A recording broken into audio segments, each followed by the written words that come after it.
James Madison, often revered as the father of the U.S. Constitution, was a man whose intellect, perseverance, and vision helped shape the foundation of the United States.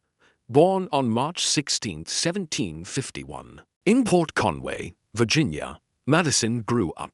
In the rolling farmlands of Orange County, his early life was marked by a strong education, a curious mind, and a deep commitment to study. He attended the College of New Jersey, which we now know as Princeton University, where he immersed himself in classical languages, philosophy, and history. Madison was known for his sharp mind, but also for his frail health.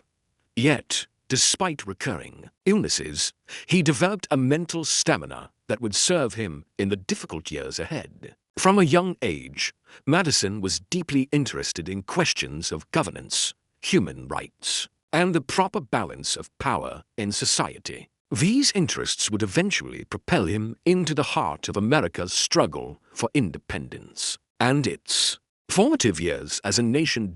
In the years leading up to the American Revolution, Madison observed the growing tensions between the colonies and the British Crown. He was deeply influenced by the Enlightenment ideas of liberty, self-government, and natural rights. After graduating from college, Madison returned to Virginia, where he became involved in local politics. He served in the Virginia legislature and quickly gained a reputation as a serious, thoughtful, and principled leader. Madison was not a fiery orator like Patrick Henry, nor a towering figure like George Washington, but his mastery of ideas and his ability to persuade through logic and reasoning made him a formidable force. He was a man who preferred careful thought to public spectacle, yet his influence was felt in every chamber where decisions were made. As the Revolutionary War broke out, Madison's role shifted toward creating the legal and structural foundations for the new republic. He served in the Continental Congress, where he quickly became a key voice advocating for a stronger central government. Under the Articles of Confederation, America's first governing framework, the national government was weak and unable to address critical issues such as trade disputes, economic instability, and defense. Madison saw these weaknesses clearly and became convinced that a new system was necessary if the United States were to survive. His vision was bold: a federal government with enough power to govern effectively, but constrained by checks and balances to prevent tyranny. This vision took form in the summer of 1787, when Madison arrived in Philadelphia for the Constitutional Convention. Though George Washington presided over the gathering, it was Madison who came prepared with a detailed plan for a new constitution, a plan that became the starting point for debate. His Virginia plan proposed a system of government with three branches: legislative, executive, and judicial, each with distinct powers and the ability to check the others. Madison believed this separation of powers was essential to preserving liberty. Over the course of the convention, he took meticulous notes, capturing the debates, compromises, and tensions that shaped the final document.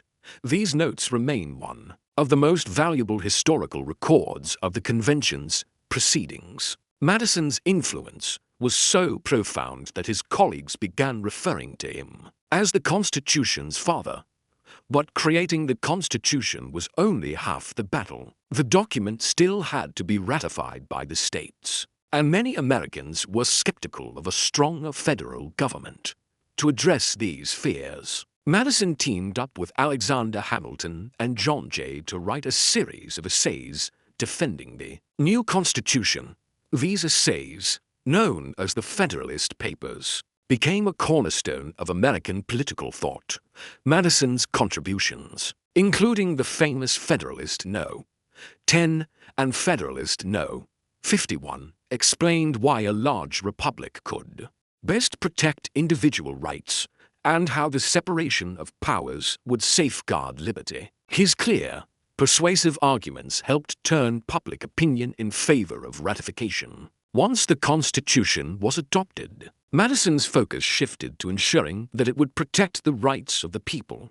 Many states had ratified the Constitution. Only after receiving assurances that a Bill of Rights would be added, Madison, though initially skeptical that such amendments were necessary, became the principal author of the first 10 amendments to the Constitution. These amendments guaranteed freedoms such as speech, religion, and press, and protections against government overreach. The Bill of Rights stands as one of Madison's most enduring legacies, embodying the principles of liberty that he had long championed. Madison's political career continued to rise. He served in the House of Representatives, where he worked closely with President George Washington, and later became Secretary of State under Thomas Jefferson. In this role, he played a key part in the Louisiana Purchase, which doubled the size of the United States. Madison's diplomatic skills were tested in dealing with European powers, particularly Britain and France, whose ongoing conflicts threatened American trade and security. In 1809, Madison became the 4th President of the United States. His presidency, however, was overshadowed by the War of 1812. This conflict with Britain rose from a combination of factors, including British restrictions on American trade and the impressment of American sailors into the British Navy. Madison faced intense pressure to defend national honor, and though reluctant to go to war, he eventually asked Congress for a declaration. The war was difficult, and the United States suffered several humiliating defeats, including the burning of Washington, D.C. in 1814. Yet the resilience shown by the young nation, particularly in battles like the defense of Fort McHenry, fostered a sense of unity and national pride. The war ended in a stalemate, but it reinforced the United States' independence and signaled to the world that the Republic would endure. Madison's presidency also saw efforts to strengthen the economy and infrastructure of the nation. He supported the establishment of a national bank and improvements in transportation. Though he maintained a cautious view of expanding federal power too far, his careful balancing of national authority and individual liberty reflected the same principles that had guided him in framing the Constitution. After leaving office in 1817, Madison retired to his Virginia estate, Montpelier, where he remained active in public life.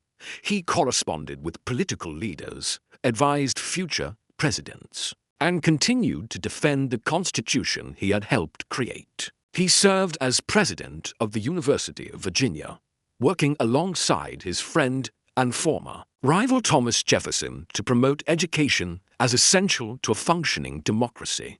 Madison believed that an informed citizenry was the best safeguard against tyranny, and he devoted his later years to this cause. Madison's health declined in his final years, but his mind remained sharp. He reflected often on the successes and shortcomings of the American experiment. He was deeply concerned about divisions within the country, warning against the dangers of factionalism and excessive partisanship.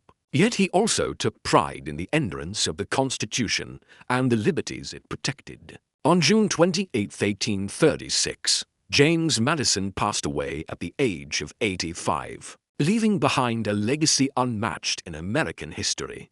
Madison's life is a testament to the power of ideas and the importance of perseverance. He was not a military hero or a charismatic leader, but his intellect and dedication shaped the foundation of the United States. From the drafting of the Constitution to the defense of individual rights, from the challenges of wartime leadership to the promotion of education, Madison's contributions were profound and lasting.